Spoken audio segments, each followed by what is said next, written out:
Hey, this is Al, Rack and Pull Industries. We are working on a 2008 Harley Davidson bagger here, and it's the guy hit a deer at about 75, 80 miles an hour and demolished the deer, and he managed to ride a couple of miles before the bike shorted out and died because everything up in his fairing just blew out. And when we got the bike, it's at 75, 80 miles an hour, you hit a deer that weighs a few hundred pounds, it does damage. And the man walked away, he didn't get hurt, thank God. That's a good thing for him. Now, he did do a lot of damage up in front, and his down tubes were back.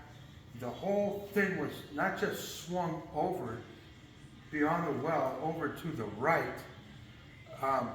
but the backbone was shaped sort of like an S. And the reason that happens when it gets shaped like that is because you have your point of impact is right here. Boom. So this is going to start to sway.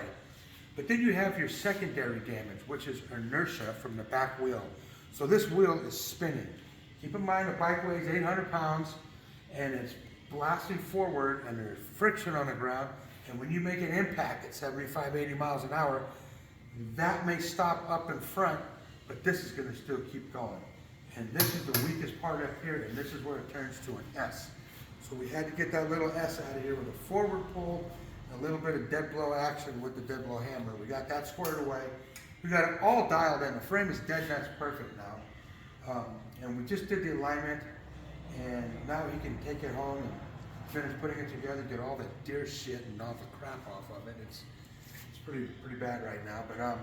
But anyway, the framework is done on this. I just wanted to explain to you about secondary damage when there is a front end impact.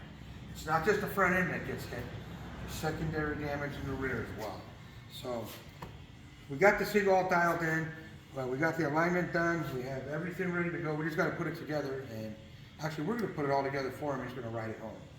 But anyway, that's all. Just wanted to tell you what we're doing on this one. You guys have a good day.